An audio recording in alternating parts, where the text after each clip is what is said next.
মৃত্যু দিয়ে আমরা কথা শুরু করছিলাম যে আজকে ভোরবেলাতেই আমরা শুনতে পেয়েছিলাম একটা মৃত্যুর দুঃসংবাদ। এই দুঃসংবাদের ভিতরেও আমরা একটা শব্দ ব্যবহার করি, খেয়াল করবেন। আগে ঘোষণা দেই, তারপরে সবাইকে বলি যে মৃত ব্যক্তির রুহের মাগফিরাত কামনা করুন। কোরআন এবং সুন্নাহ প্রমাণ করে যে আখিরাতের জীবনে শুধু রুহ না, রুহটাকে আল্লাহ তাআলা আবার একটা দেহ অবয়বের ভিতরে দেবেন, আর একটা দেহ কাঠামো তৈরি হবে আখিরাতের জীবনে। জান্নাতি মানুষের একটা দেহ হবে, এটা আমরা জানি কি জানি না। জান্নাতীদের চেহারা কেমন হবে এটা আমরা জানি, হুরদের চেহারা কেমন হবে আমরা জানি। যারা এগুলি জান্নাত পাবে, এই জান্নাতি ব্যক্তির চেহারা কেমন হবে, তার বয়স কেমন হবে, তাকে দেখতে কেমন হবে, কিসের মতো হবে, এ বর্ণনা তো আমরা জানি। পুরুষদের চেহারা কেমন হবে, নারীদের চেহারা কেমন হবে, তার মানে একটা দেহ আছে, দেহ কাঠামো আছে। আবার বিপরীতভাবে জাহান্নামীদের দেহ কাঠামো কত বড় হবে, কত বিশাল হবে, তাদের চেহারা কেমন হবে, তাদের এক সিনা থেকে আর এক সিনার দৈর্ঘ্য কত হবে, তাদের চামড়াগুলি কত মোটা হবে, সবই আমরা জানি।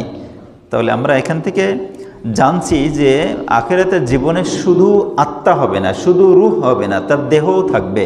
পৃথিবীর জীবনেও যেমন শুধু আত্মা নয়,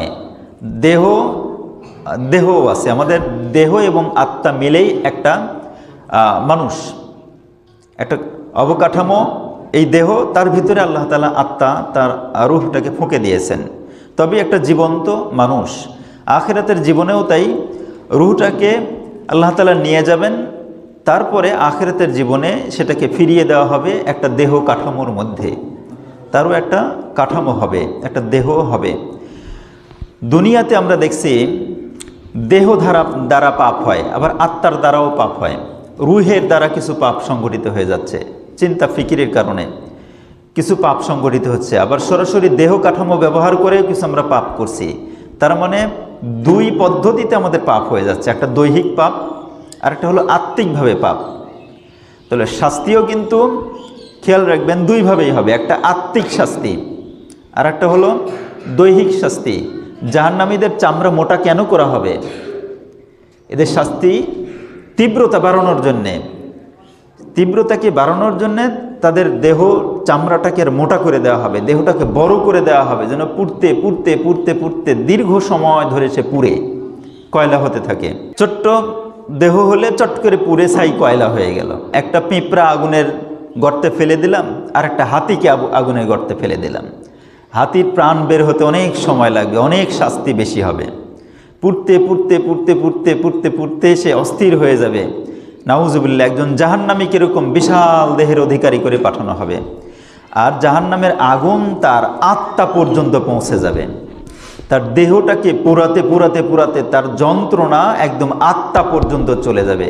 তাহলে শাস্তিও দুই প্রকারের হচ্ছে, একটা হলো দৈহিক শাস্তি, আর একটা হলো এই জাহান্নামের আগুনের তেজস্ক্রিয়তা এমন যে একদম আত্মা পর্যন্ত চলে যাবে। তো আমরা যখন মৃত্যু ব্যক্তির মৃত্যুর সংবাদ ঘোষণা করছি, তখন কিন্তু বলছি মৃত ব্যক্তির রুহের মাগফিরাত কামনা করুন। তার মানে আমরা মৃত্যুর পরে তার আত্মিক শাস্তি আল্লাহর কাছে ক্ষমা চাচ্ছি, আল্লাহ তার আত্মার উপরে শাস্তি দিও না। মাগফিরাত মানে তার জন্য ক্ষমা প্রার্থনা করছি, কিসের? তার আত্মার শাস্তি, তার রুহের উপরে শাস্তি দিও না আল্লাহ। আমরা বিশ্বাস করি যে ওইখানেও দেহ এবং আত্মা থাকবে, তাহলে আমি শুধু একটা অঙ্গের শাস্তি ক্ষমা চাচ্ছি। অথবা আমরা বলতে পারি দুনিয়াতে যে আত্মিক অপরাধ হয়েছে আল্লাহ সেগুলিকে তুমি ক্ষমা করে দাও, আর দেহ দ্বারা যে পাপগুলি হয়েছে সেগুলির ক্ষমা কিন্তু আমি কামনা করিনি। তাহলে একটা সাইডের অপরাধ থেকেই যাচ্ছে। তাহলে কথার ভিতরে আমাদের যে ভুল কথা আমরা বলি, এটা একটা ভুল কথা। মৃত ব্যক্তির মাগফিরাত কামনা করছি যদি এতটুকুও বলি আলহামদুলিল্লাহ, কারণ মৃত ব্যক্তি মানেই তার দেহ এবং আত্মা মিলেই একজন ব্যক্তি।